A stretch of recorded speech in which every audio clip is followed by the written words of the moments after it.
சக்தி வேல் அடுத்த வர எபிசோடில் பார்த்தீங்க அப்படின்னா, இந்த மாரி வேலுக்கு வந்து உடம்பு சரியில்ல. நீ வந்து இடிச்சதுல அவன் ரொம்பவே வந்து படுத்த படுக்கையா இருக்கான் அப்படின்னு சொல்லிட்டு சங்கர் வந்து சக்தி கிட்ட சொல்லிட்டு இருப்பாரு.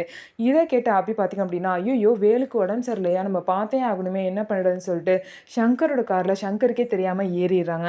ஏறுனதுக்கப்புறம் பார்த்தீங்கன்னா, வீட்டுக்கு போய் வேலுவையும் வந்து அபி வந்து பார்த்துடுறா. அபி பார்த்துட்டு "உனக்கு எப்படி இருக்கு உடம்பு பரவாயில்லையா வேலுன்னு?" கேட்கும்போது, "இங்க பாரு எனக்கு கை, கால் எல்லாமே சரியாயிடுச்சுன்னு" சொல்லிட்டு வேலுவும் சொல்றாங்க. "நீ எதுக்கு இவ்வளோ தூரம் வந்த?" அப்படின்னு சொல்லிட்டு கேட்குறாங்க. "இல்ல உனக்கு உடம்பு சரியில்லன்னு சங்கர் சார் சொன்னாரா, எனக்கு மனசே கேட்கல. அதான் வந்து பார்க்க வந்தேன்னு" சொல்லிட்டு அபி பாப்பாவும் சொல்றாங்க. இதுக்கப்புறம் பார்த்தீங்க அப்படின்னா, சரி இந்த விஷயம் வீட்ல தெரிஞ்சா பிரச்சனை ஆயிரும். நானே உன்ன வீட்ல விட்டுட்டு வரேன்னு சொல்லிட்டு, வேலு வந்து அபிய வந்து வீட்ல விட போறாங்க.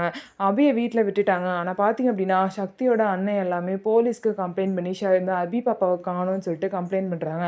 ஸோ அபி வந்து இந்த பிரச்சனைய எப்படி சமாளிக்க போறா அப்படின்னு சொல்லிட்டு பார்க்கலாம். அது மட்டும் இல்லாம வேலு வந்து என்ன நினைக்கிறார் அப்படின்னா, யாருக்கும் இல்லாத அந்த ஒரு அக்கறை, பாசம் அபிக்கு ஏன் என் மேல அப்படின்னு சொல்லிட்டு வேலுக்கு வந்து தோணுது. ஸோ வேலுக்கு கூடிய சீக்கிரம் அபி தான் தன்னோட பொண்ணு அப்படிங்கிற விஷயமும் தெரிய வரப்போகுது. ஸோ நம்ம வீடியோ உங்களுக்கு பிடிச்சிருந்தா நம்ம வீடியோவ லைக் பண்ணிக்கோங்க. மறக்காம நம்மளோட சேனல சப்ஸ்கிரைப் பண்ணிட்டு பாருங்க.